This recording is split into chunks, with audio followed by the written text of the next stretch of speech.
Hebrews. This is Israel Wake Up. This is our Thursday night, our Israelite Women's Advanced Bible Study. The 18th of August, 2022. We're still dealing with the book of 2 Samuel, so we'll read some couple chapters out of that. I'm asking everybody to like and share and subscribe to Prophets of Awakening and Israel Wake Up channels, and hit the notification button if you can. So this is a non-Messianic channel. We deal with the Tanakh and the Torah. Tanakh being the Old Testament, so-called Book of Remembrance, and the Torah is the first 5 books of the Old Testament that were given to Moses on Mount Sinai. Shalom and welcome to Israel Wake Up channel, and welcome to our Advanced Israelite Women's Bible Study. We're going to our moment of silence, do a little prayer, Psalms, we do some women's health, and then do a little current events and need to know information. Okay? So this moment of silence is for the Creator Yahweh and Lord of Hosts and all that they're doing to bring about our prophesied deliverance from the lands that we were scattered into because of our disobedience to Him. Oh Lord, we thank you for your great mercy and your great power and wisdom, and we tarry waiting for your powerful deliverance of your people Israel. Oh Lord, you have given us insight into the scriptures of our forefathers, and you, O Lord, has directed us to who you are and your role in the goings on of heaven and earth. And we come this day doubtless that you will appear and that you will gather your nation from among these wicked Gentiles. Yeah, okay. You said, O Lord, that you would remove the darkness from around us. Tarry not, O Lord, for the latter days are here, and we are waiting and watching for you. Peace be unto you. Okay, I'll read the Psalm.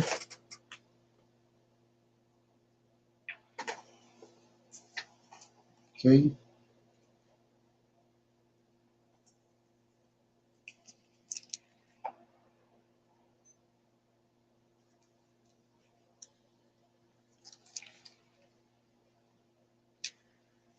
Okay, I'll read Psalm 108. It's a Psalm of David, and it's Israel looks to God, to Yahweh for help. O God, my heart is fixed. I will sing and give praises even unto my glory. Awake, pastries and heart. I myself will awake early. I will praise thee, O Lord, among the people, and I will sing praises unto thee among the nations. For thy mercy is great above the heavens, and thy truth reaches unto the clouds. Be thou exalted, O God, above the heavens, and thy glory above all the earth, that thy beloved may be delivered. Save with thy right hand, and answer me.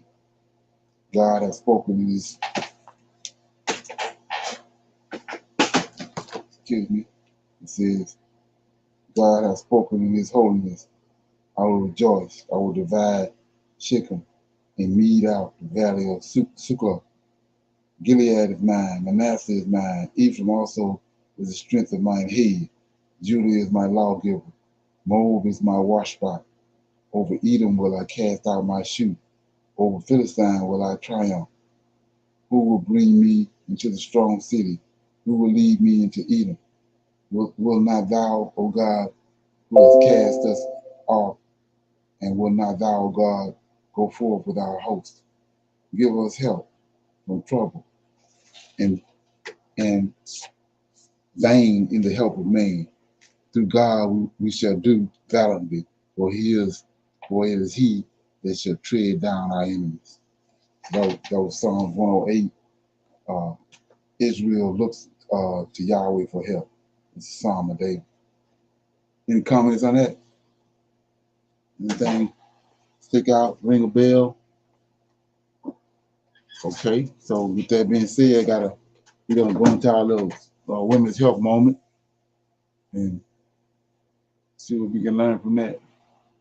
Okay. Okay, shalom, everyone. Um, I will be doing a recap tonight on habits of a healthy spiritual life. So I would like for everyone to turn to Psalm 116. Okay.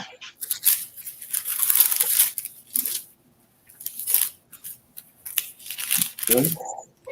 Okay, so um, I will be using Psalm 116 and pulling some good habits from that for all of our lives. Okay, so habits of a healthy spiritual life. God's word teaches us habits that can keep us spiritually healthy. Wouldn't it be great to be in robust spiritual health? There are some habits notated in Psalm 116, and they are good habits for all of our lives. Verse 1, believe in him. He is listening and watching and responds in love. Verse 2, cry out to him. Get used to talking to the Lord. Pour out your heart, your fears, your woes, share them with him. Verse 9, follow him. Through your daily life, he is the shepherd, and we are also his sheep. Verse 13, drink him. He is our cup of salvation. We thirst, and he alone satisfies. Let him into your life to meet your deepest needs. Verse 14, obey him. Do what he says and submit to him. Verse 16, serve him. Tell him that, say it aloud, and offer it as an offering. Verse 17, thank him. Think through all the many blessings and benefits the Lord has heaped upon you. Verse 18 through 19, live for him. From now on, live for his glory. Talk of his blessings. Come into his presence. Worship and adore him. Not only does reading the Bible draw you closer to the Lord, but it also allows you to build habits within yourself that become healthy lifestyle practices. When you begin to set habits with yourself, the more natural the action you wish to take becomes, and it makes it easier to begin building other healthy habits as well. Thank you. Okay. Okay. Yeah. So we appreciate that that information in Psalm 116. Um, as I was as you was going through those, um, stuck out 14 and 18. They both pertaining to vows. You know, and I've been conversating with people over the last 20 some years, and a lot of people don't understand what that vow means. And what it is that people are getting the bind with the Lord, and then they make these pleas to Him, and then He come and deliver them out of it, and they forget what they said. They forget the pleas, which is vows. Mm-hmm. You know, so like for instance, David called on Him, and Nathan, I mean Jonathan called on Him, and they made this vow that they would if He get them out of this such, he worship them forever and ever and all that. Right. But most people don't, they make that vow, and then he do his part, but they don't do theirs. It's like, for example, Israel at Mount Sinai when the Lord showed up, and because of His fierce voice and His fierce presence, they told Moses send him away, and they said, but we're gonna do this everything He said do, we're gonna do. So they made a vow at Mount Sinai. Then when they got into the land, and everything became good, they ate all the fruit and everything, clothing and apparel, everything they can get. Then they turned it back on. Right. They forgot their vow that they made. Okay. Right, exactly. Mm-hmm. So yeah. So that Wow. that verse 14 and 18 stuck out when we was reading that. Okay. Okay. Anybody got anything else on that? Okay. Got some current events. Go check them out.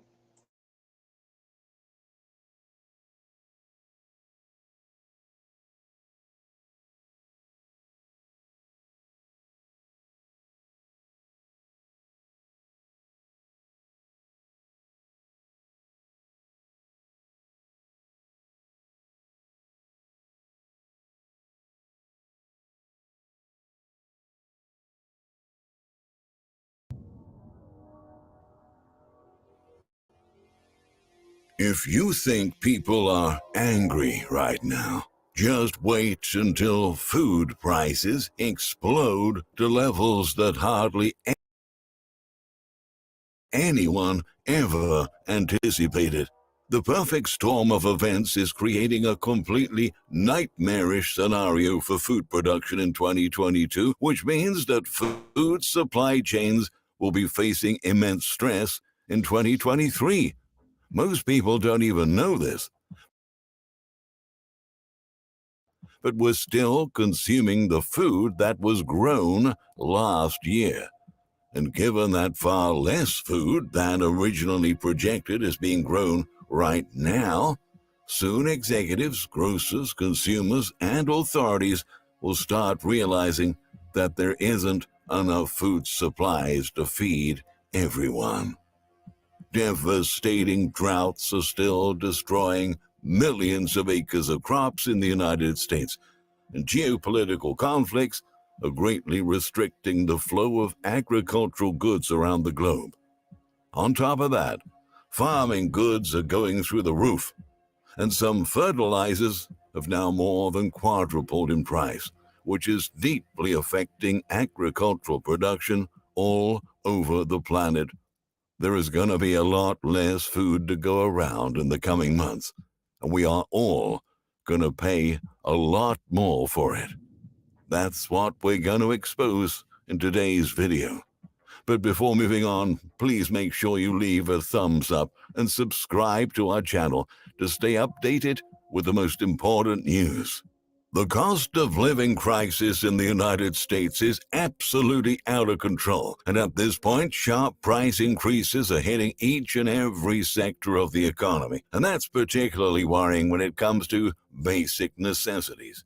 For instance, a new report reveals that rent prices have skyrocketed over the past year, and in most major cities, the cost of rent continues to move higher at the fastest pace in 3 decades, blowing past a median of $2,000 per month for the first time ever. As Zero Hedge analysts recently noted, rents are now above where they were prior to the pandemic in most major cities. Areas just outside cities, which saw a large influx of new renters during the pandemic, have seen their rents rise disproportionately higher. People returning to large cities post-pandemic have also not helped prices cool off, it added. Additionally, soaring interest rates have now deterred some potential homebuyers who are now becoming renters. But tight inventory continues to lead to bidding wars even in the rental market, meaning that the national average could climb even higher before the end of the year. Considering that the median yearly income for U.S. workers is just $34,612.04, according to the Social Security Administration, who can actually afford to pay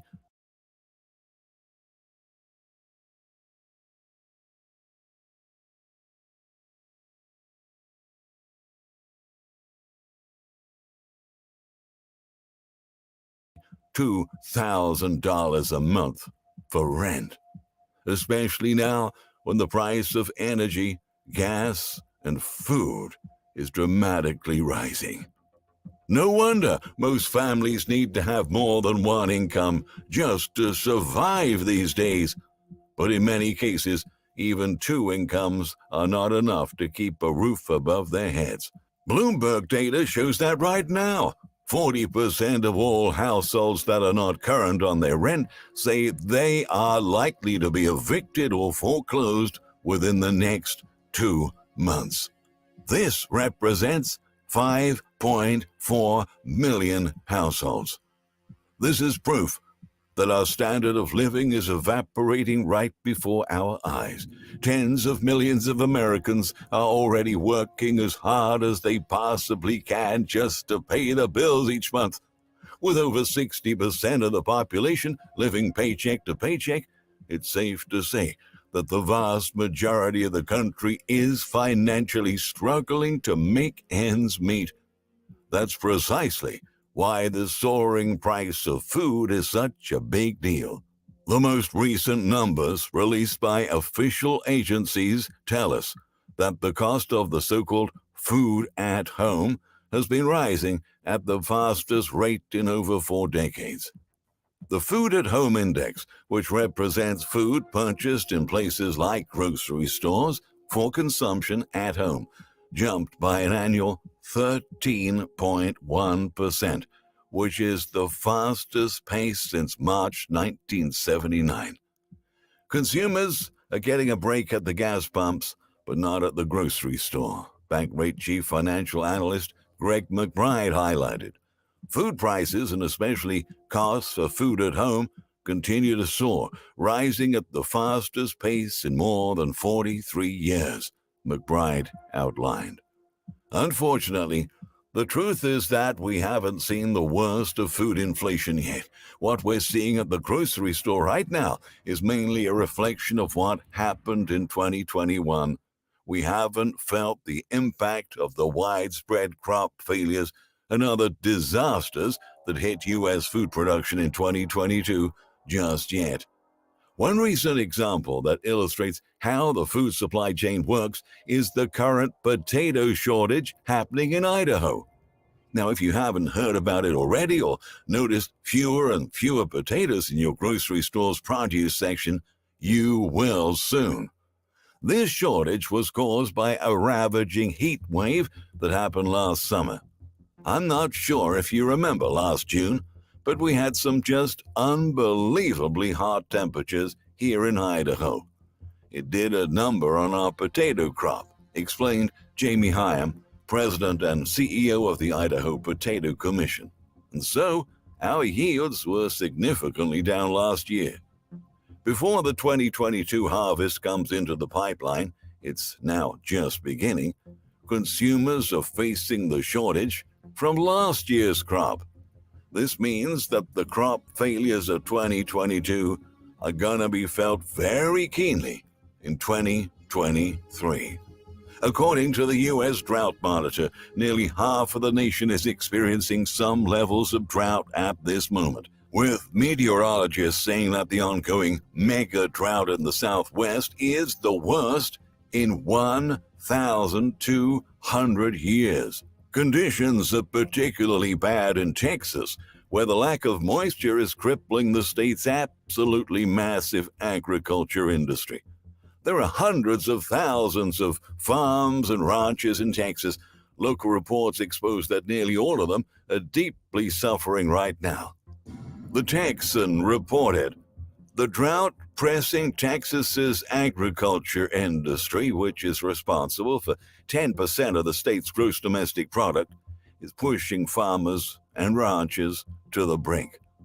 The state's 247,000 farms and ranches, covering 127 million acres, haven't had a whole year of rain since 2017. Almost 24 million of the population of Texas lives in drought-facing areas. As of the 1st of August, less than 1% of the state was not facing some level of drought or abnormal dryness, the Texan reported. On top of that, farmers are paying the most expensive prices for fertilizers ever on record. The American Farm Bureau revealed that some fertilizers spiked over 300% since 2020. Last year, fertilizer was around $270 per ton. It's now over $1,400 per ton.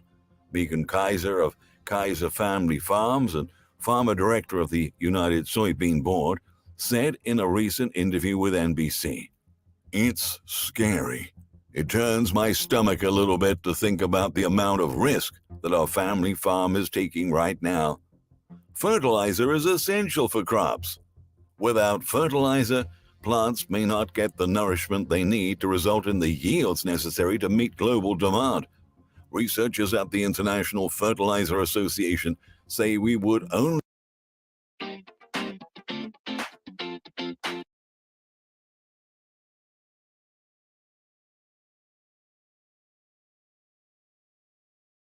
be able to feed about half of the global population without fertilizer. For that reason, farmers are finding themselves forced to pass some of those costs along to customers, which is going to contribute to even higher grocery prices. When we start feeling those cost increases being passed along to us in 2023, a lot of people are going to be pushed over the edge. U.S. consumers are already extremely frustrated with surging food prices. The latest dunnhumby Consumer Pulse survey found that 83% of U.S. consumers think food prices have risen significantly, with 7 in 10 saying that the increases affected their monthly budgets. A separate survey conducted by Retail Insight noted that shoppers are relying on promotions and discounts to help alleviate crushing inflation, with 2/3, or about 65% of consumers, saying that they are reducing their food spending to lower their cost of living. And 65% are also now actively looking for promotions and discounts when shopping for groceries. Consequently, more and more people are now turning to debt to try and cover their costs. Credit card balances were up $46 billion in the second quarter of this year. 30% of Americans have admitted to using credit cards or loans to meet spending needs in the prior week. This number was up from 23% in early January. At least for now, we still have food to eat. But in many parts of the globe, there's simply not enough food for everyone. Famines are emerging in many places around the world. Sadly, hunger and starvation are just a few of the elements of the perfect storm that we are now facing.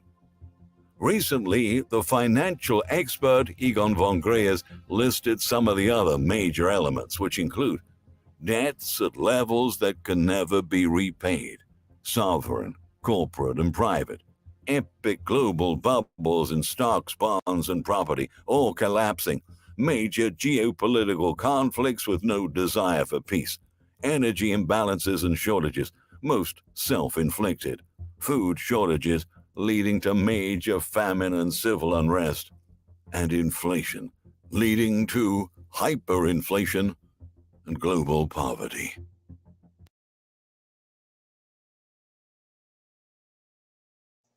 Okay. Any comments on that?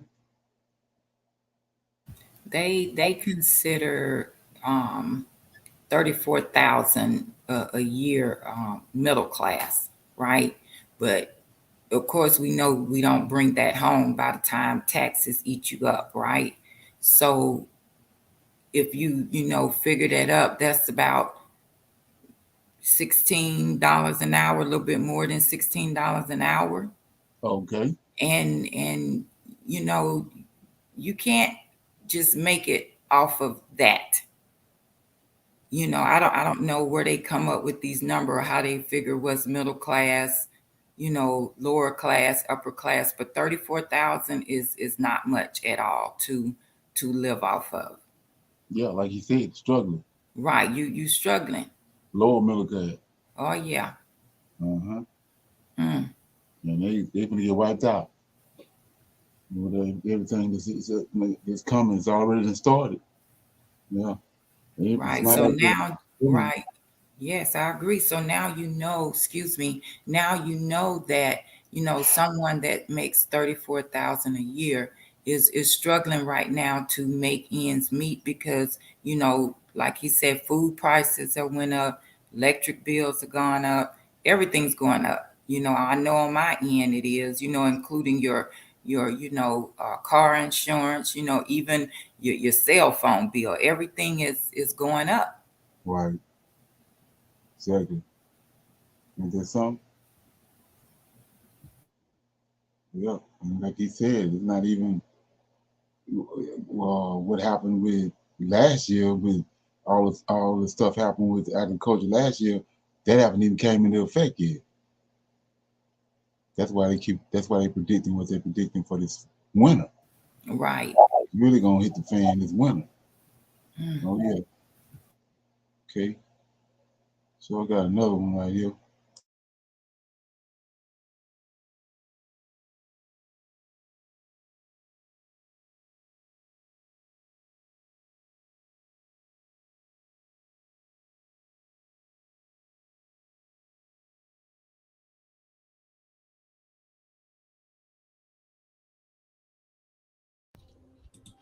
Hello and welcome back to the channel. So apparently, USPS is suspending services and closing some locations. So we're going to get into the report on this to see exactly what is happening with all of this. And hey, y'all, it's time to pay attention. These things are happening for a number of different reasons. So we're going to get into what those reasons are and who is going to be affected by them.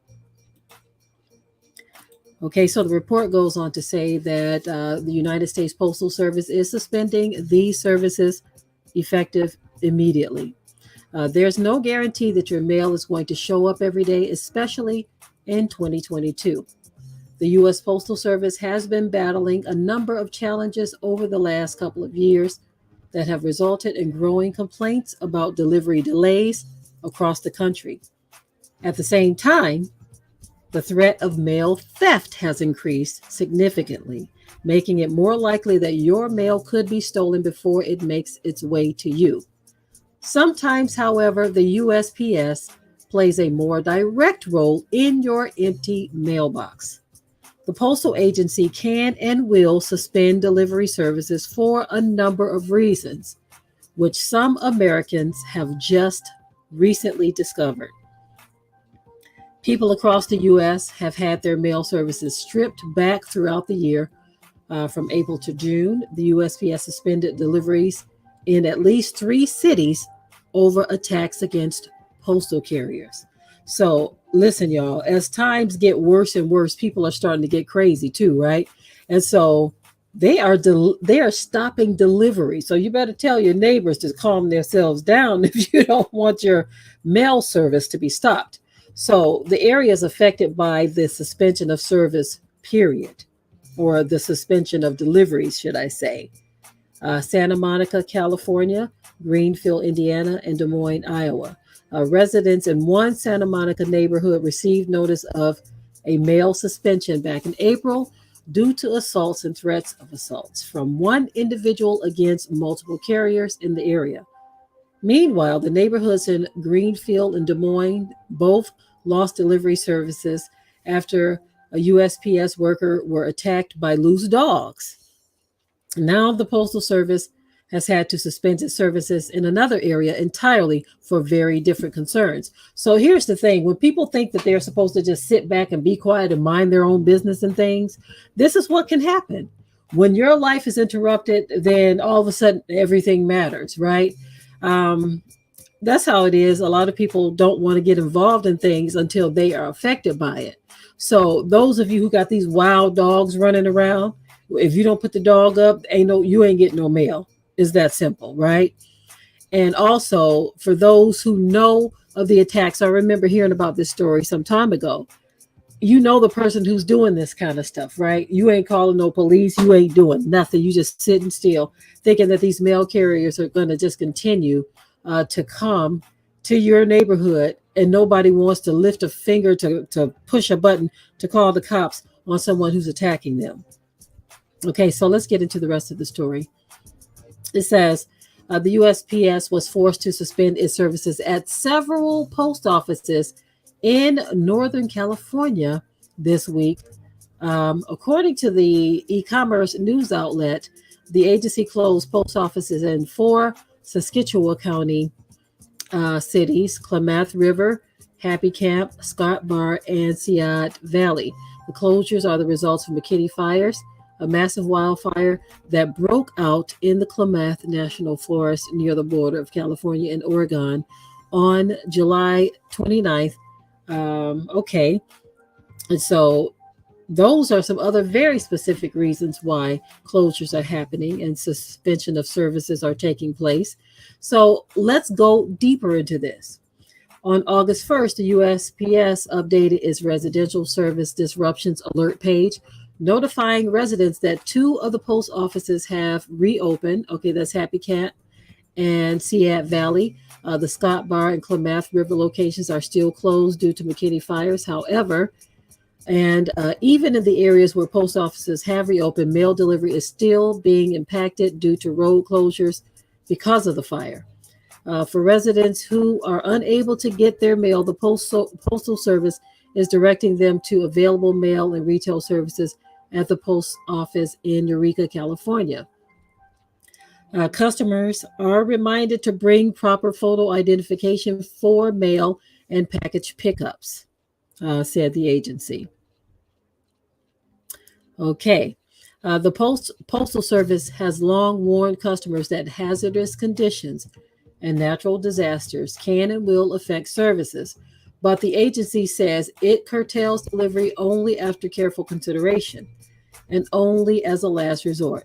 In order to keep employees and customers safe, the McKinney fire is not the first instance of this in recent weeks. Okay, on July 26th, USPS released an industry alert notifying customers that it had halted operations at its processing and distribution center in St. Louis, Missouri, due to flooding in the area. At least one post. Okay. Any comments on that? Nobody seen any effects of that? No, I haven't. Oh yeah. Okay. So I got a little need to know information right here.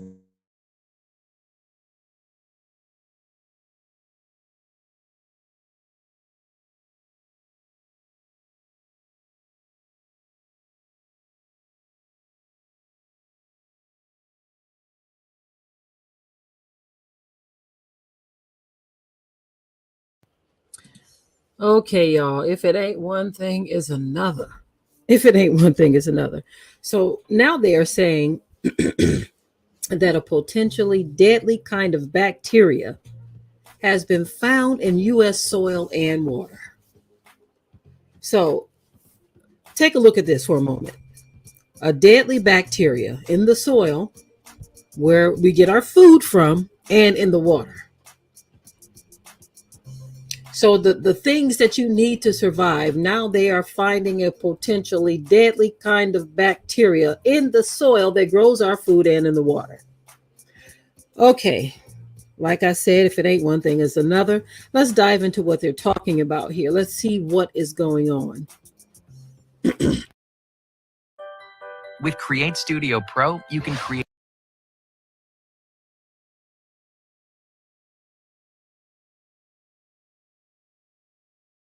Says a potentially deadly kind of bacteria has been found in U.S. soil and bacteria for the first time. These are the symptoms of an infection the CDC has said to look out for. Okay, I wonder if it can have anything to do possibly with the stuff that's being sprayed on U.S. soil. Anyway, I'm not going to speculate. I'm just going to read the article, okay? And we are going to see and discover these so-called deadly bacteria together.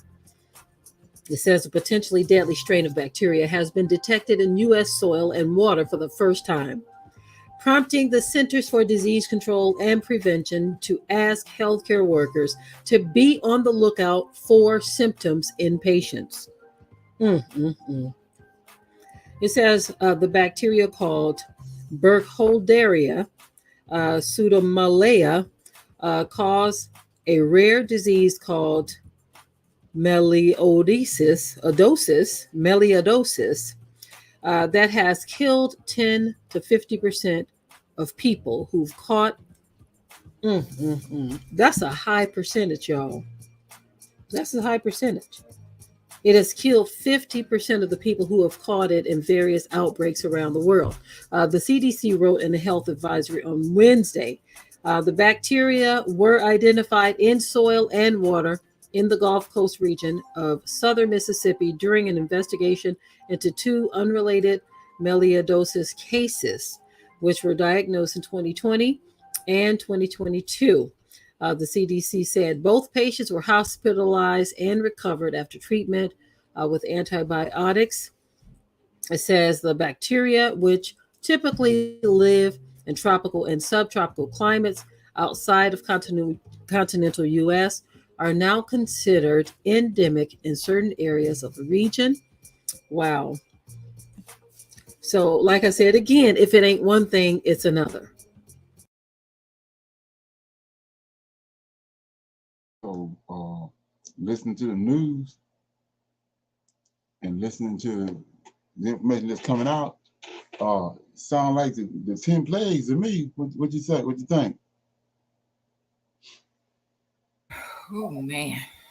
Sound like the plagues in Egypt. I just something. It is. It's just, oh man, it's so much happening. Right. Mm, And if you look mm. at those plagues and go back and read that, you'll see that one plague brought on the next one. Excellent. Right. So it's just it's ongoing. One after another. Oh yeah, and that's what we're looking at. Oh yeah. Okay. So with that being said, we're gonna open it up for some Q&A, questions or comments, anything that anybody got anything they want to talk about that they came across or that been brought up on Clubhouse or here on Prophets of Awakening and Israel Wake Up. Shalom. I would just like to share a little bit of need to know information. Okay. Um, and I'm going to be reading a little bit from newspunch.com. Okay. And this is Biden's cash free central bank digital currency coming this December. And this is on August the 15th. President Biden is set to roll out a cash free system this December via a newly formed central bank digital currency.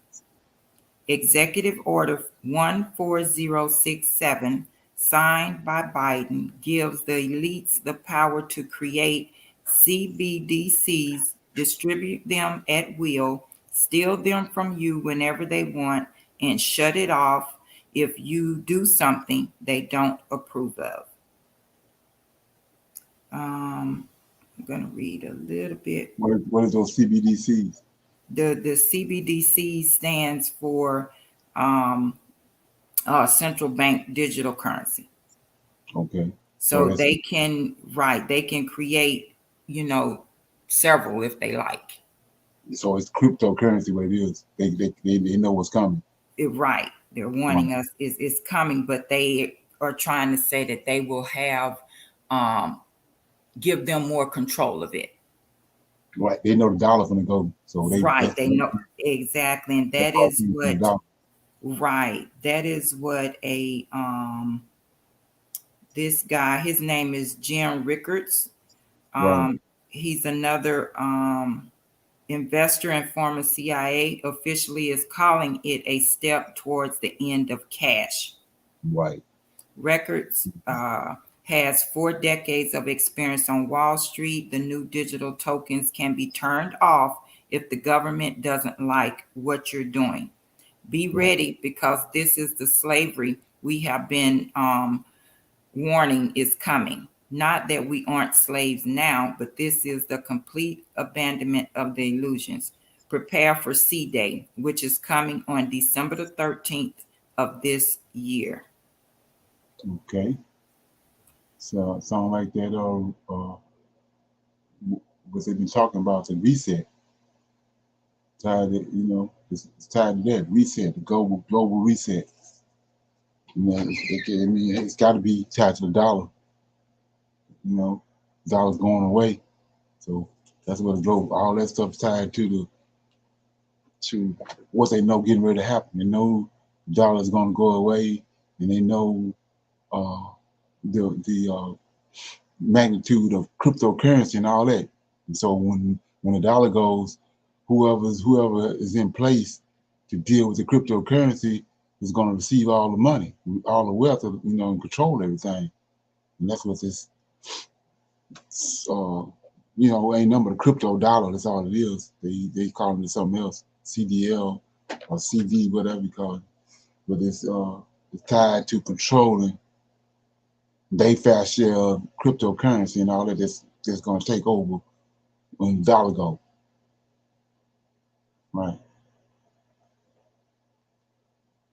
Anybody else have anything else on that?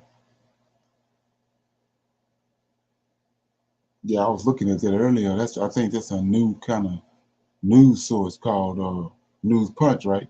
Right. Yes. Yeah, they got a lot of it's more. It's like cutting edge information. Yeah, okay. So I had a video for that pertaining to that same thing right here. It's like another warning.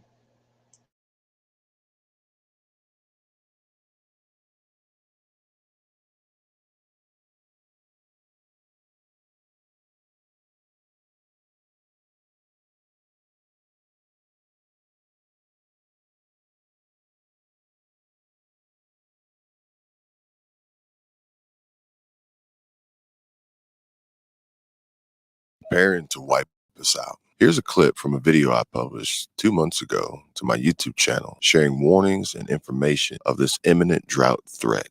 About the noise that we're hearing, what is that? I always say that's the sound of money. The generators generate the power, and it comes to this transformer behind us, and it's put on these overhead transmission lines. It can go to Phoenix, it can go to, Las Vegas, it can go anywhere the connections are made. Is it sustainable in the long term to keep bringing a little bit more water down every year? In my opinion, no, you're spending more than you're making. But without water, energy production will inevitably go down and prices will go up. It was true then, and it's still true now. This all boils down to money. Now, this is important, and I consider you all to be my family, and I urge you to prepare. I know how smart, hardworking, and determined you all are. So I put together this information and recent news updates to help you stay informed and plan to be better prepared. I don't want to see anyone blindsided or see increased hardship as a result of the poor decisions made by the people we voted into political legislative power, who we expected to have our best interests in mind, and obviously don't. Now, if you rely on the Colorado River for water and or water-generated hydroelectric power from the Hoover Dam, the Glen Canyon Dam, or the Flaming Gorge Dam, this video's message is for you. Oh, and if you aren't included in this group, you may want to stick around and listen, because this is going to become a growing trend nationwide, and nobody's going to be immune from the painful financial impacts that will result. If you are living paycheck to paycheck now and can barely get by or make ends meet, I hate to break it to you, but it's about to get tougher. If you're burning through your savings to cover bills and necessities now, then it's time to seriously develop a plan and strategy to tighten up your budget and increase your income earning potential. And if you're one of the many Americans that Senate Minority Leader Mitch McConnell says is flush with cash from old stimulus checks, then I guess you can keep sitting at home on the couch and you don't have to worry about a thing, because you're just balling out of control anyway from all that money Jerome Powell and the Fed sent you when the money printer was turned on. But for the rest of us, the shrinking middle class and the working class poor who work hard in long hours, sometimes 7 days a week, without a day off, just to earn enough money to be poor and broke, listen up. The Colorado River is the most regulated river in the world, and its relationship between Wyoming and other states involved is a very complex issue at the moment. The Colorado River system consists of the entire Colorado River Basin, which covers nearly 250,000 square miles and provides water to 7 U.S. states and 2 Mexican states. And yes, you heard that right, 2 Mexican states. In addition to the 40 million people and 5.5 million acres of irrigated lands, which include important U.S. farmland, relying on its water and water-generated power. The Mexican Water Treaty of 1944 allotted to Mexico a guaranteed annual quantity of 1.5 million acre feet of water, which is approximately 489 billion gallons of water per year, coming from the Colorado River, plus additional deliveries in specific circumstances. And if we were to calculate costs based on EPA.gov's uniform rate example of roughly 3 cents for every 10 gallons, this would be worth about $1,442,550,000 in just water alone. Right now, the big 3 laws concerning water allocation are the Compact of 1922, the 1944 treaty with Mexico, and the 1948 Upper Colorado River Basin Compact. And there are three methods available for allocating interstate streams among states. The first is a decision by the U.S. Supreme Court, which allocates water among states based upon equitable considerations and provides equitable apportionment. The second is through interstate compacts, which are agreements between two or more states allocating the use of water from interstate streams with the consent and approval of Congress. The last method is by congressional action, which becomes federal law. So all three methods are bound by bureaucracy and political red tape right off the bat. The 1922 Compact was created after Wyoming claimed the constitutional rights to as much water from the Colorado River as it needed, and that Wyoming had first rights to the water after dispute between Colorado and Wyoming. The U.S. Supreme Court ruled in favor of Wyoming, and Wyoming won the claim. Recent declines of inflow into Lake Powell and Lake Mead due to the continuing drought have prompted the Bureau of Reclamation to approve two separate urgent drought response actions that will help prop up Lake Powell. In order to protect Lake Powell, more water will flow into Lake Powell from Flaming Gorge, and less water will be released downstream. Also, less water will be released from Lake Powell into Glen Canyon Dam. By ensuring that Lake Powell doesn't fall below the target elevation of 3,525 feet, it helps to ensure compact compliance and continued upper basin water use and development. And here's an important factor that must be taken into consideration, so please pay attention. By ensuring that Lake Powell doesn't fall below the target elevation of 3,525 feet, it will also maintain hydropower at Glen Canyon Dam. The water produced hydropower, and hydropower equals money. Political government officials are developing mapping projects and plans to regulate and to prioritize water use and reservoir priorities. Now, doesn't that just make you feel all warm and fuzzy inside? Now, Lake Powell and Lake Mead operate conjunctively, and that means that the operations of one affect the other. The system is at Lake Powell, but in my opinion, I would expect to see massive price increases in relationship to water and water-generated electric power to curb usage by consumers. So this is still a matter of supply and demand. And when demand is high and supply is low, the selling prices go up. Do you remember the real estate housing market during the pandemic? Buyers agents bombarding sellers agents with multiple offers, over asking, waiving appraisal contingencies, and paying all cash. There was and still is limited housing supply and huge demand, and the prices went to the moon. This is really no different.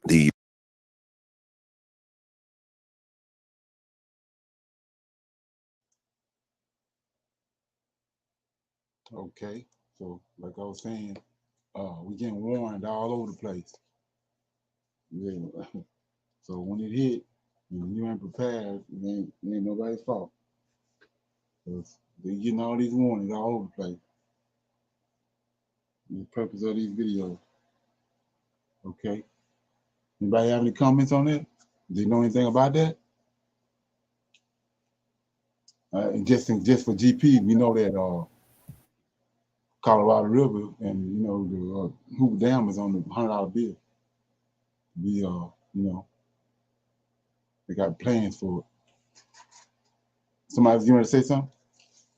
No, I was just going to say it's so much information that is being shared and so much that is happening that it takes us as a family to each, do our part as far as reading, researching, and stand, abroad on all this information that is being brought forth to us. Right. It's out there, it's warning us, but if, you are not bothering to read or do research, you never know. So you may come across something that someone else has not read or know about that is great, to share. Right. It's going to take us to work as a team. Right. Exactly. To keep each other informed on everything that's happening in the world, because like you said earlier, plagues are happening, on top of each other, one after another, one after another. Exactly. Yeah, and then, like I said, the thing is that the average everyday person, they've been so programmed and conditioned to think that this thing gonna bounce back, but it ain't gonna bounce back because it ain't what the scriptures say. It ain't what the prophets and the Lord of hosts said. It ain't Right. bouncing back. It's over with. It's hammer time. And we've been brought over here. This ain't our homeland. Like I say, what goes up come back down. So we was taken from our homeland. We going back. We like fish out of the water. Right. Okay.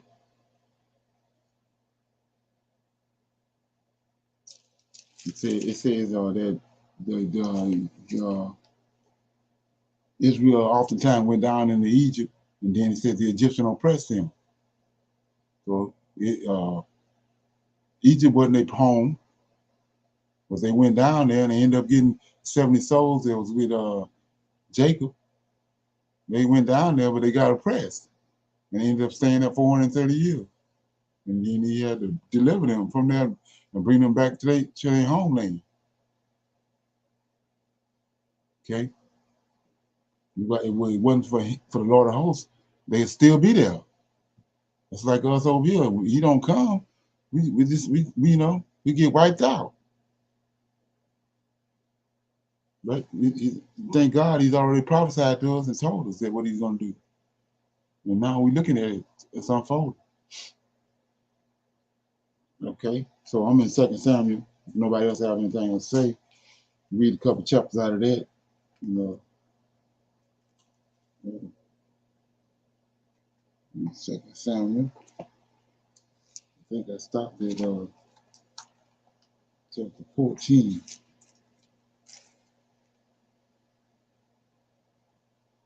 Okay, I read that.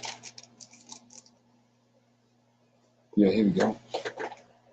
I'm in chapter 15, 2 Samuel. This is Absalom revolt against David. It says, and it came to pass after this that Absalom prepared him chariots and horses and 50 men to run before him. And Absalom rose up early and stood beside the way of the gate.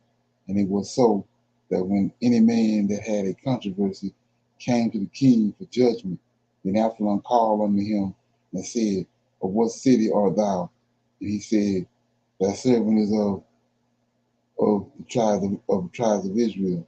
And Absalom said unto him, see, thy matters are good and right, but there is no man deputed of the king to hear thee. Absalom said moreover, that I were made judge in the land, that every man which have any suit or cause might come unto me, and I will do him justice. And it was so that when any man came nigh to him to do him obstinance, he put forth his hand and took him and kissed him. And on this manner did Absalom to all Israel that came to the king for judgment. So Absalom stole the hearts of the men of Israel, and it came to pass after 40 years that Absalom said unto the king, I pray thee, let me go and pay my vow. They go to vow, right? Which I have vowed unto the Lord in Hebron, for thy servant vowed a vow while I abode at Geshur in Syria, saying, if the Lord shall bring me again indeed to Jerusalem, then will I serve the Lord. So this is a prime example right here. So back in chapter 13 and 14, Absalom killed his brother Amon because he slept with his sister, Tamar. And so he fled from Israel, fled from David and all them, and he was staying down in Geshur. And so he longed to come back to Jerusalem and be with David and be with his family. And so while he was there, he made that vow. He just said, he made a vow while he was there to the Lord. And then he got delivered through Joab. Joab got him delivered. He got David to bring him back. So he came back. And so he's saying right here in verse 7, chapter 15, verse 7, it came to pass after 40 years that Absalom said unto the king, I pray thee, let me go and pay my vow. See that? And people don't understand how important that is. When you get caught up in a pickle and you cry to the Most High, you forget what you cried out about because he come and deliver you. It says, They said, which I have vowed unto the Lord in Hebron, for thy servant vowed a vow while I abode in Geshur in Syria, saying, if the Lord will bring me again indeed to Jerusalem, then will I serve the Lord. And the king said unto him, go in peace. So he arose and he went to Hebron. So Absalom set spies throughout all the tribes of Israel, saying, as soon as ye hear the sound of the trumpet, then ye shall say, Absalom reigneth in Hebron. And with Absalom went 200 million out of Jerusalem that were called, and they went in their simplicity, and they knew not anything. And Absalom sent for an Anthopol, the Gileonite, David's counselor, from his city, even from Gilo, while he offered sacrifices, and the conspiracy was strong, for the people increased continuously with Absalom. Okay, David flees from Jerusalem. See, and there came a messenger to David, saying, the hearts of the men of Israel are after Absalom. And David said unto all his servants that were with him at Jerusalem, arise and let us flee, for we shall not else escape from Absalom. Make speed to depart, lest he overtake us suddenly and bring evil upon us, and smite the city with the edge of the sword. Okay? And king's servants said unto the king, behold, thy servants are ready to do whatsoever my lord the king shall appoint. And the king went forth, and all his household after him. And the king left 10 women which were concubines to keep the house. So these are all David's concubines. 17, he left them there to keep his house.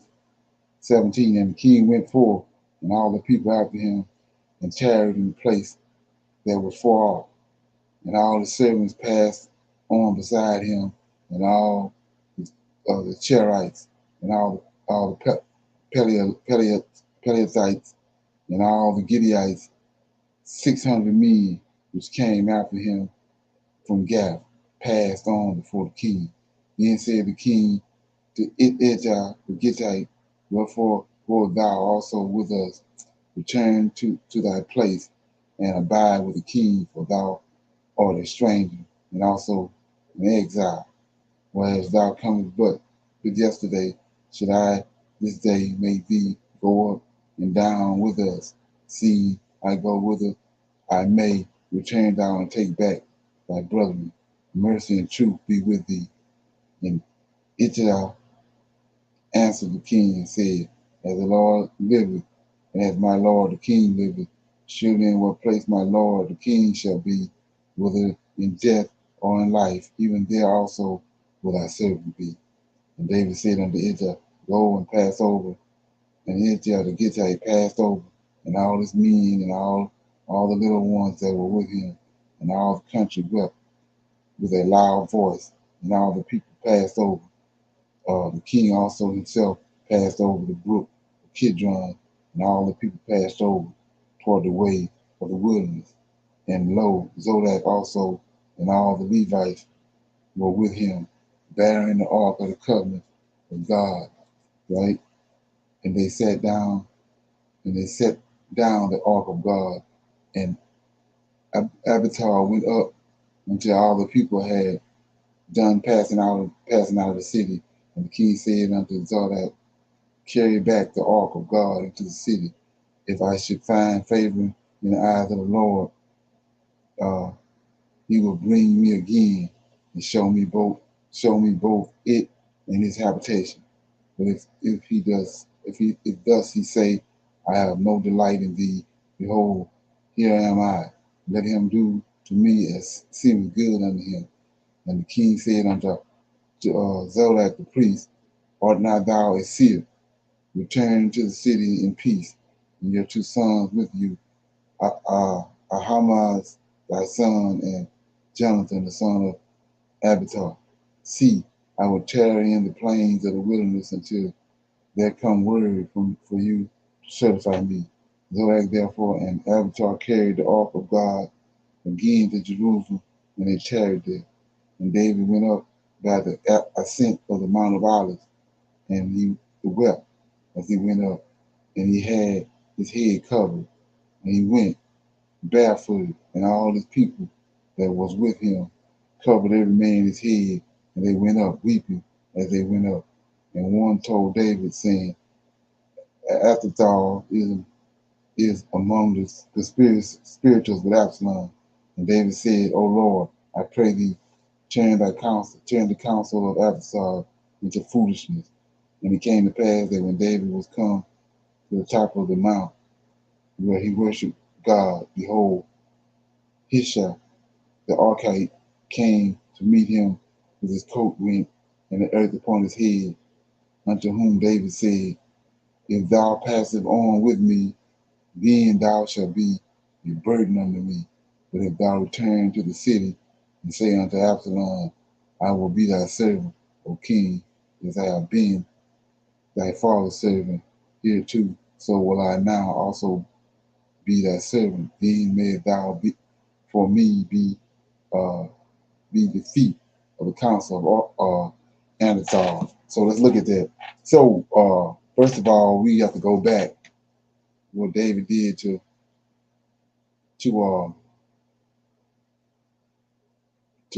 Uriah. Let's go back to that. Let me get it. Okay. Let me find it. Take me a minute. So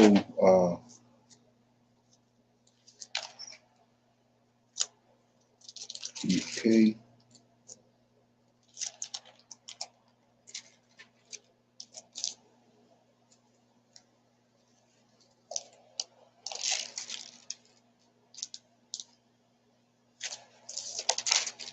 Okay.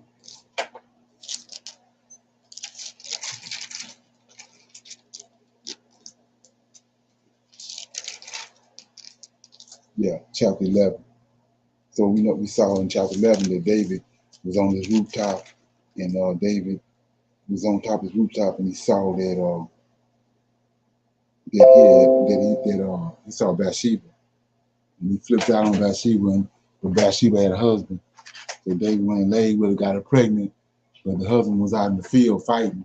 So David tried to bullcrap him and get him to come in and go home and sleep with her. So when she said that she was pregnant, he can either cover him as being a father, but Uriah wouldn't do that. So David in turn had him sent to a battle, to a place where he knew the battle was really intense. He had Uriah killed. Then chapter 12, Nathan came, the prophet, and told David, because he thought he had got away with it, but he told him that you took the man's wife, and and then not only you take his wife, you slept with her, then you turn around and covered her, and then had him killed. So the Lord told Nathan to tell David that let's look at it. Yeah, here we go. Chapter verse 9. Wherefore thou hast this chapter 12, verse 9. Wherefore hast thou despised the commandments of the Lord to do evil in his sight? Thou hast killed Uriah the Hittite with the sword, and hast taken his wife to be thy wife, and hast slain him with the sword of the children of Ammon. Now therefore the sword, here you go. Now therefore the sword shall never depart from thine house, because thou hast despised me, and hast taken the wife of Uriah the Hittite to be thy wife. Thus says the Lord, behold, I will raise up evil against thee out of thine own house. That's what we're witnessing right here, what we read. Absalom, his son, out of thine heart, and I will take thy wives. See that? I will take thy wives before thine eyes and give them unto thy neighbor, and he shall lie with thy wives in the sight of the sun.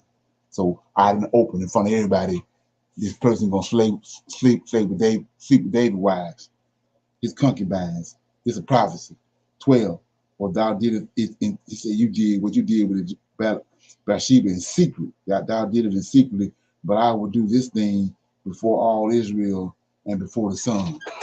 So the thing about it is what baffles me is that Every time, all through the scriptures, we see where he prophesied and tell people or a certain person something that's going to come to pass and something that he's going to do, and it always happens. And so we read the scriptures and we see where he told us he's going to come and deliver us from here. But it seems to me like people ain't really, they're not really registering. Everything else he said, we see it came to pass. So we see what he prophesied through Nathan to tell David right here. Swore gonna stay in his house, and then you slept with, you took a man's wife. You're gonna have somebody come out of his own household and sleep with his wife, but they're gonna do it out in the open. So now we back over here where I was reading. I'm in chapter 15. Okay, and we had so Absalom raised up against Absalom out of his own house, then raised up against David, and he done ran David out of Jerusalem. David got to cross over the Kidron and go into another land to get away from Absalom, because Absalom got all the people, most of the men, and sided with Absalom, and so they know what's going to happen next. Absalom going to try to kill David, so they all flee. So anyway, we picking it up in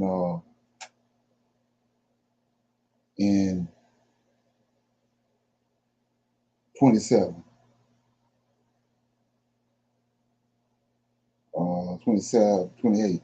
See, I will tarry in the plains of the wilderness until there come word. Okay, yeah, I read that. So anyway, right at the end of that, one of David's servants was told. David told him he wanted to go and cross over and go with David, but he told David, stay in Jerusalem and be the eyes and ears, because this guy right here in chapter 2 Samuel 15 and 31, this guy right here,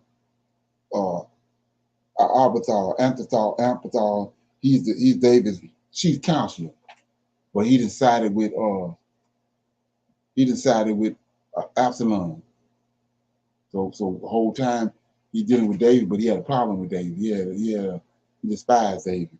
So now the opportunity for him to show his true colors came out. So now he decided with Absalom. So let's see how that unfolds. So 35 says, and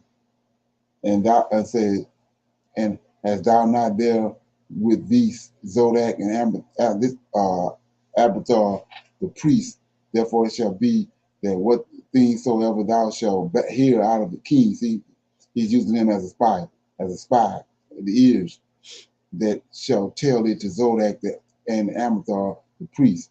Behold, they have there with them their two sons, Amazah, Zodek's son, and Jonathan, and by them ye shall send unto me everything that ye can hear. So Hasha, David's friend, came into the city, and Absalom came unto Jerusalem. Okay, that was chapter 15. Any comments so far? I'm gonna read one more chapter so to edify this. Anybody got any comments or questions right now so far? Okay, chapter 16 says, when David was a little past the top of the hill, behold, Zibna, the servant of Mizpah, met him with a couple of asses, saddled upon them 200 loaves of bread and 100 loaves of raisins and 100 of summer fruit and a bottle of wine. And the king said unto Ziba, what meanest thou by these?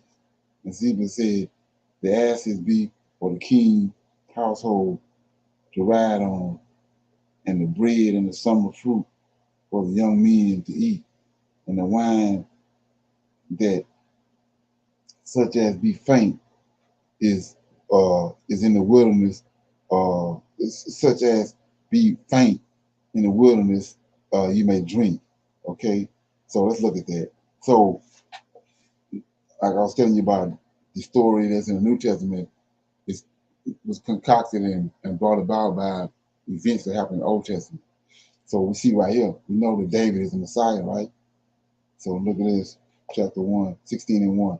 And when David was a little past the top of the hill, he's leaving out of Egypt.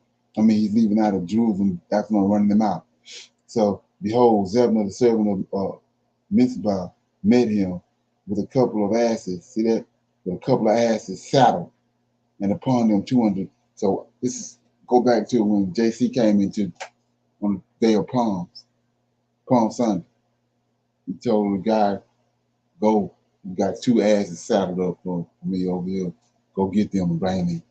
So I just want to shine light on that. So anyway, verse 3, and the king said, and where is thy master's son? And Zebna said unto the king, behold, he abideth at Jerusalem. But he said, today shall the house of Israel restore me the kingdom of my father. Then said the king to Zebna, behold, thine are all that pertaineth unto Mizpah. And Zebna said, I humbly beseech thee that I may find grace in thy sight, my Lord, O king.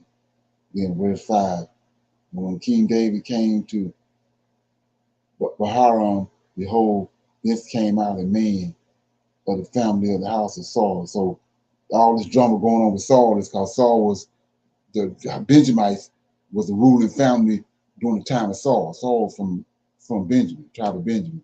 And they never forgot, they never forget, they never forgot that Saul was a king and that, the Lord of hosts got rid of him. So they got this friction going on between these Benjamites and David. So anyway, 5, and when King David came to Baharam, behold, this came out a man of the family of the house of Saul. See that? Whose name was Shema, the son of Gera. He came forth and cursed as he came, and he cast stones at David.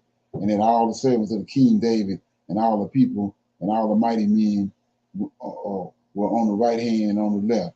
And thus said Shema when he cursed, come out, thou bloody man, thou man of Belial. So he's saying that because David had killed Uriah. That's one of the reasons. Said 8, and the Lord have returned upon thee. Here you go. He's letting David know that the prophecy that the Most High has said, that the sword was going to be in his house. This guy's reminding him. In verse 8, the Lord have returned upon thee all the blood of the house of Saul, in whose stead thou hast reigned. And the Lord have delivered the kingdom into the hands of Absalom thy son. And behold, thou art taken in thy mischief. See that? All he done with Bathsheba and all that. Thou art taken in thy mischief, because thou art a bloody man. And 9, then said Abishai, these mighty men, right here, the descendants from these giants that are hanging with David. Then said Abishai, the son of Zerah, unto the king, why should this dead dog curse my lord the king, and let me go over, I pray thee, and take off his head? So this is what I'm saying about thinking like a Hebrew. So this is what a heathen, somebody that don't have the spirit of Most High men would do. But watch what David says. So verse 9, then Abishai, the son of Zerah, said unto the king, why should this dead dog curse my lord the king, and let me go over, I pray thee, and take off his head? 10, and David said, what have I to do with you? So he getting him in check. What have I to do with you, ye sons of Zerah, you from the giants? You ain't got shit to do with this. See, this is what happened to so many Israelites. So let him curse, because the Lord hath said unto him, curse David. See that? The Lord hath said unto him, curse David. Who shall then say, wherefore hast thou done so? So you ain't got nothing to do with it. David understood the Most High sent this man to remind him of all the bull crap he done. So then 11, and David said unto Abishai and unto all his servants, behold, my son, which came forth of my bowels, seeketh my life. How much more now may this Benjamite do it? Let him alone and let him curse, for the Lord have bidden him. It may be that the Lord will look on mine affliction, and that the Lord will requite me good for his cursing this day. And as David and his men went by the way, Shema went along on the hillside over against him and cursed as he went, and threw stones at him and cast dust, right? And the king and all the people that were with him came wearily and refreshed themselves there, right? 15. And Absalom and all the people and the men of Israel came to Jerusalem. Here go the guy I'm talking about, Amathal with him. This supposed to be David's counselor. Amathal with him, he with Absalom. And it came to pass when Hushai, the Archite, David's friend, was coming to Absalom, that Hushai said unto Absalom, God save the king. God save the king. And Absalom said to Hushai, is this kindness to thy friend? Why wentest thou not with thy friend? And Hushai said unto Absalom, nay, but whom the Lord and this people and all the men of Israel choose, his will I be, and with him will I abide. And again, whom shall I serve? Shall I not serve in the presence of his son, as I have served in the father's presence? So will I be in thy presence. Then said Absalom to Amathal, give counsel among you what we should do. And Amathal said unto Absalom, go in unto thy father. Look, here you go. You go to prophecy. Amathal, this is the guy right here, David friend telling him to do this. I'm not pronouncing it right. Amathal said unto Absalom, go in unto thy father's concubines, which ye have left to keep the house, and all Israel shall hear that thou art abhorred thy father. Then shall the hands of all that are with thee be strong. So they spread Absalom, look at this, they spread Absalom a tent upon the top of the house. On top of the house, that's what David saw at Bathsheba at. So this is what I've been trying to convey to everybody about the Lord of hosts. It's precise. You can't fumble with him. He's precise. Just what you do, that's what he's gonna bring back on you. He's the God of recompense. So he says, so they spread Absalom a tent upon the top of the house, and Absalom went in unto his father's concubines in the sight of all Israel. That's what he told him. He said, you did what you did with Bathsheba in the secret, but I'm gonna bring somebody and they're gonna sleep with all your wives in the wide open. Here it is. He says, and the counsel of Amathal, which he counseled in those days, was as if a man had inquired at the oracles of God. So was all the counsel of Amathal, both with David and with Absalom. So this guy had major respect because he was David's counselor, but he is counseling Absalom against David.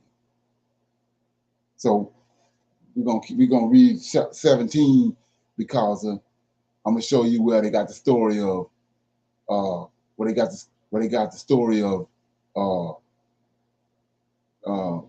you get that name. They registered,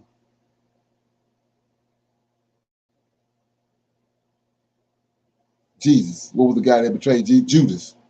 Judas, where they get the story of Judas and betraying Jesus from. It's come from this story right here, chapter 17, right? This guy Amathal is David's friend and counselor, right? So now he decided with Absalom. So we in chapter 17. Moreover, Amathal, that's him right here, said unto Absalom, let me now choose out of 12,000 men, and I will arise and pursue after David. See, he's supposed to be David's best friend and counselor. He gave Absalom orders to sleep with David's wife. Now, David ain't thinking about going to kill, Absalom ain't thinking about going to kill David. He wants 12,000 men to go and kill David. This guy right here, right? 2. And I will come upon him while he is weary and wicked and weak-handed, and I will make him afraid, and all the people that are with him shall flee, and I will smite the king only, and I will bring back all the people unto thee.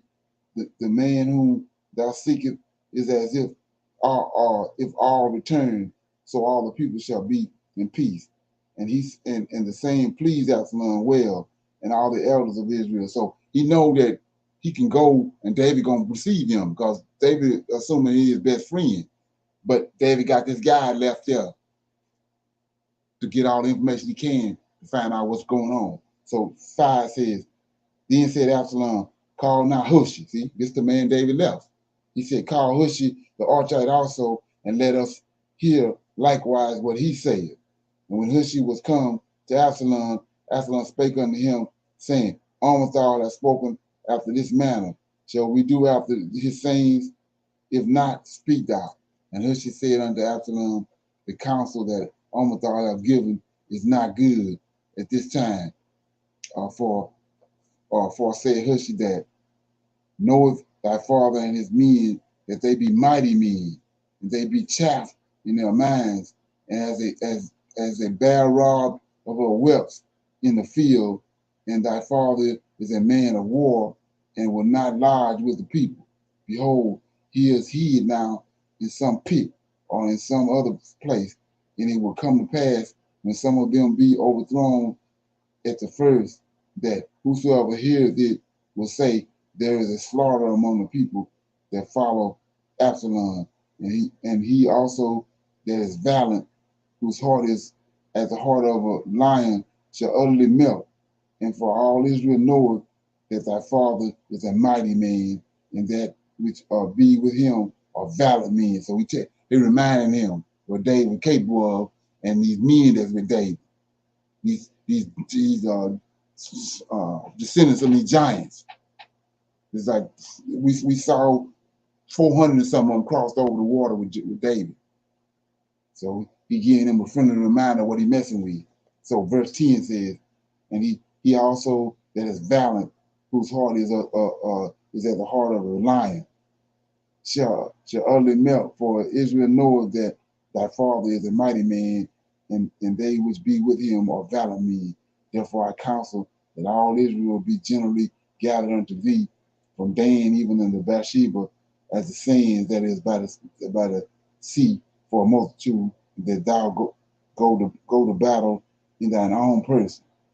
So shall we come upon him in some place where he shall be found, and we will light upon him as the dew falleth on the ground, and of him and of all the men that are with him, there shall not be left so much as one.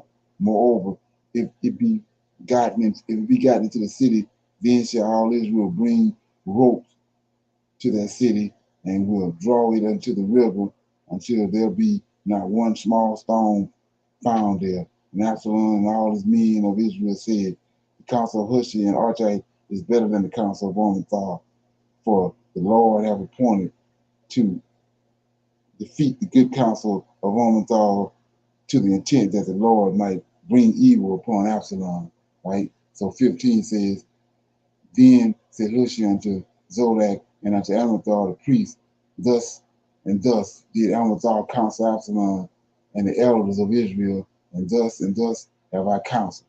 Now therefore send quickly and tell David, saying, lodge not this night in the plains of the wilderness, but speedily pass over, lest the king be swallowed up, and all the people that are with him.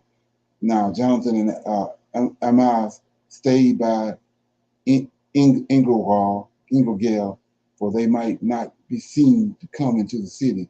And a wench went and told them, and they went and told King David. Nevertheless, a lad saw them and told Absalom, but they went both of them away quickly and came to a man's house in Berhan, which had a well in his court, whither they went down.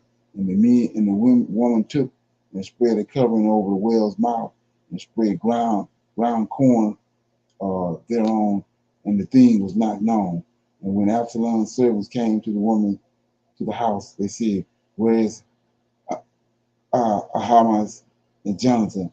And the woman said unto them, they be gone over the brook of water. And when they had sought and could not find them, they returned to Jerusalem.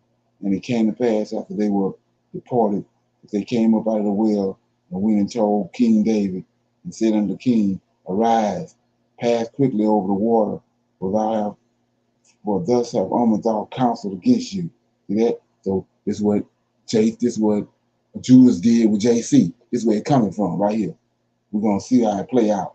Then David arose, and all the people that were with him, and they passed over Jordan by the morning light. There lacked not one man that was not gone over the Jordan. Now here you go, right here. See, and when Amathar saw that his counsel was not followed, he saddled his ass and arose and got him home into his house and to his city, and put his household in order and hanged himself. Ain't that what Judas did? Huh? He hanged himself and died and was buried in the sepulchre of his fathers. And David came to Manam, and Absalom passed over Jordan, he and all his men of Israel with him.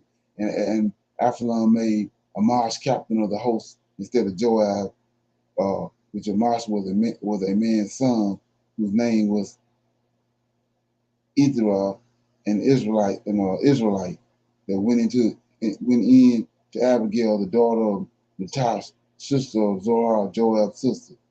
And so Israel and Absalom pitched in the land of Gilead. And it came to pass when David was come to Manam that Shubat, the son of Nahash of Robat, the city of Ammon, and Machir, the son of Amiel of Lador, and Brazali, the Gittite of Roland, brought beds and basins and earthen vessels and wheat and barley and flour and parched corn and beans and lentils and parched posts and honey and butter and sheep and cheese of king for David and for the people that were with him to eat.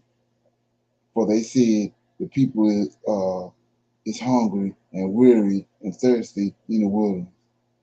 So we see right here that this guy, same story that happened with JC on the Mount of Olives, is they got it from here. David was betrayed. So let me read something else before I close out. See if anybody have any questions. So I want to go back. I didn't shed a light on that. So it says, okay,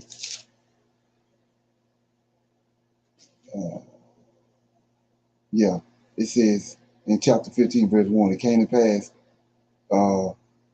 pass after this that Absalom prepared him chariots and horses and 50 men to run before him. So Absalom, they see that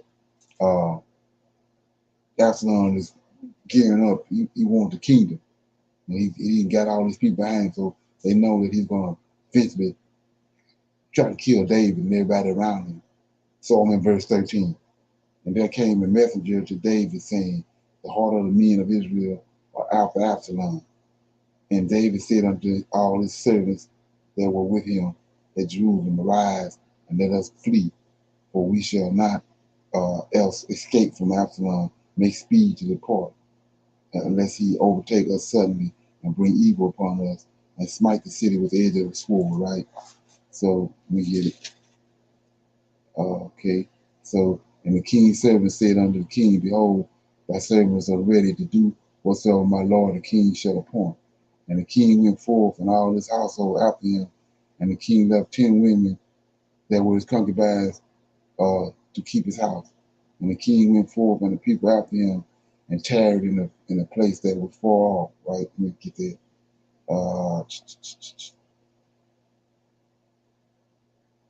Yeah, here you go. Verse 30. And David went up by the ascent of Mount Olive. See that? Mount of Olives. Same thing JC did. David went up by the ascent of the Mount of Olives and wept. Look at that, what JC was doing. And he wept as he went up, and he had his head covered, and he went barefoot, and all the people that was with him covered every man his head, and they went up weeping as they went.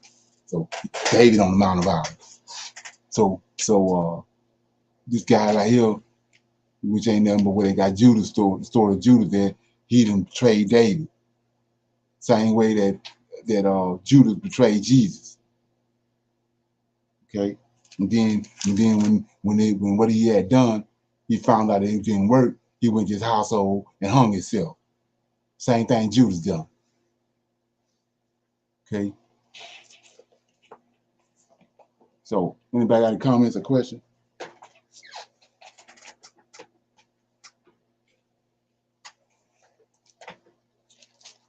Everybody good? Yes, sir. Okay. All right. So with that being said, we get some of this line. We get up out of here.